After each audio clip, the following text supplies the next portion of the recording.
obviously prioritise recovery in any major tournament when games come so close together. Our sports science and sports medical.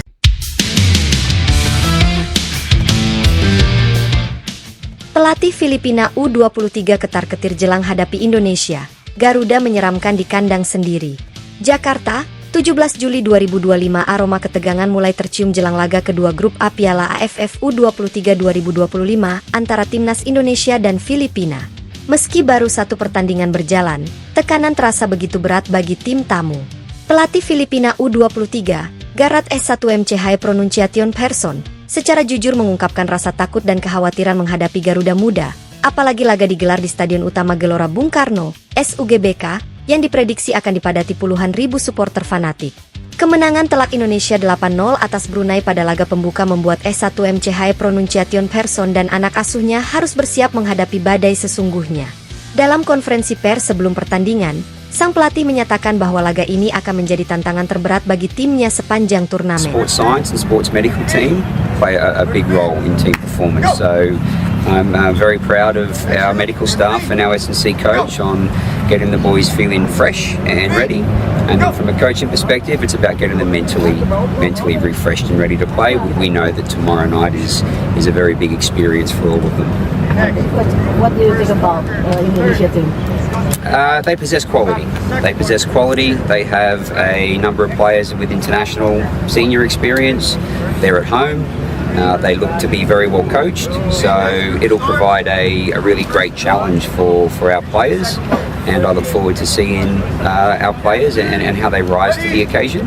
And at the end of the day, it'll be a great learning experience for all of them. Do you have any specific Indonesian player to set aside to them? Look, we talk about our opponents probably less than what we talk about ourselves. Kami tahu siapa yang akan kami hadapi.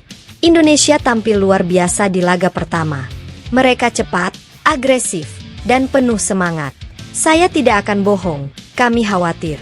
Tapi kami juga ingin menunjukkan bahwa kami tidak datang hanya untuk menyerah. Pernyataan tersebut menjadi sorotan publik. Sebagian menilai bahwa pengakuan S1MC High Pronunciation Person menunjukkan rasa hormat terhadap kekuatan Indonesia. Namun di sisi lain, juga menggambarkan tekanan psikologis yang mulai menghantui kubu Filipina. Indonesia di atas angin, tapi waspada. Di kubu tuan rumah, suasana latihan berjalan serius namun tetap tenang. Pelatih kepala Gerald Vandenburg meminta anak asuhnya untuk tetap fokus dan tidak menganggap enteng lawan, meskipun Indonesia sedang di atas angin setelah membantai Brunei. Kemenangan besar di laga pertama memang membanggakan, tapi itu tidak menjamin apapun. Filipina berbeda. Mereka punya karakter yang lebih kuat dan motivasi tinggi setelah menang atas Malaysia. Kami harus bermain dengan disiplin penuh. Vandenburg juga mengingatkan para pemain untuk tetap mengendalikan emosi dan tidak terbawa suasana, mengingat euforia kemenangan besar bisa membuat lengah. Ia menargetkan kemenangan kedua demi mengunci tiket ke semifinal secepat mungkin, namun tetap dengan pendekatan realistis. Strategi Filipina, bertahan dan menunggu. Di sisi Filipina, meski pelatih mengaku khawatir, mereka tetap mempersiapkan diri secara maksimal. Latihan ringan diselingi tawa dan obrolan santai menjadi cara S1MC High Pronunciation Person untuk meredakan ketegangan para pemain muda yang sebagian besar belum pernah tampil di hadapan puluhan ribu penonton.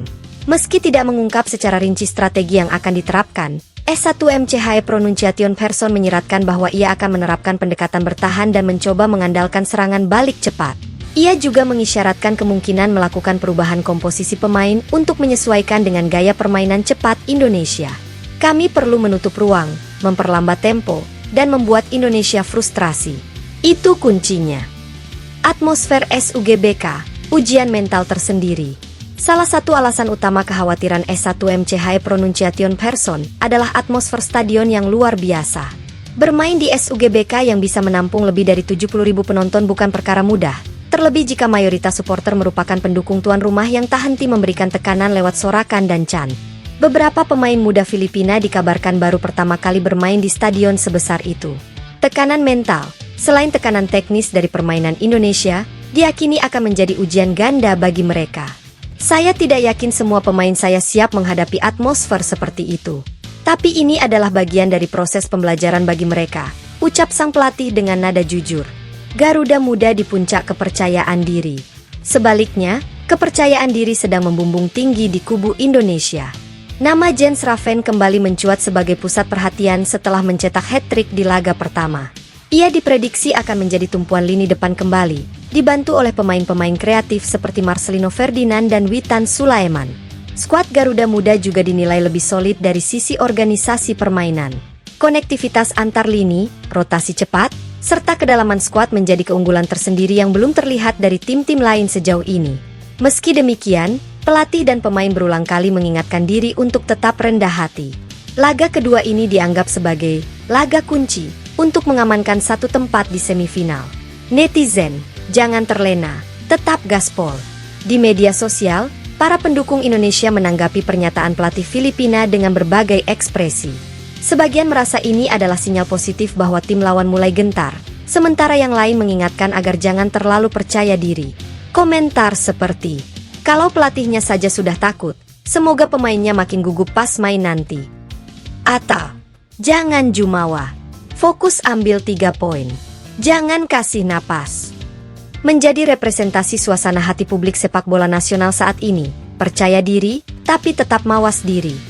Momentum emas menuju semifinal. Kemenangan atas Filipina tak hanya berarti 3 poin, tapi juga memperbesar peluang lolos sebagai juara grup. Dengan format hanya juara grup dan satu runner-up terbaik yang lolos ke semifinal, setiap pertandingan menjadi sangat krusial. Indonesia saat ini unggul selisih gol besar atas pesaingnya.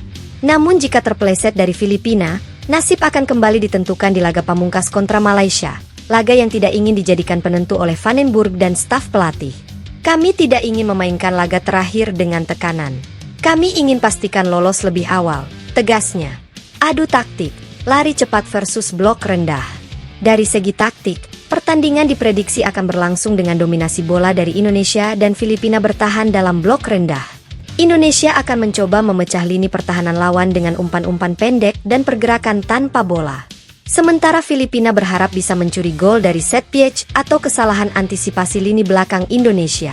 Pertarungan lini tengah akan jadi kunci pembuka ruang. Penutup, ketakutan yang bisa jadi bumerang atau senjata. Ketakutan bisa jadi kelemahan, tapi juga bisa menjadi bahan bakar untuk tampil lebih fokus. Itulah yang kini dihadapi oleh Filipina. Mereka datang dengan rasa gentar, tapi juga semangat ingin membuktikan bahwa mereka layak bersaing. Indonesia di sisi lain, berada di posisi ideal. Namun tekanan sebagai tuan rumah bisa berubah menjadi bumerang jika tidak dikelola dengan baik. Konsistensi, mental, dan efektivitas akan menjadi pembeda. SUGBK siap menyambut duel dua kekuatan muda ASEAN. Pertanyaannya tinggal satu, akankah ketakutan Filipina jadi awal kehancuran, atau justru jadi awal dari kejutan?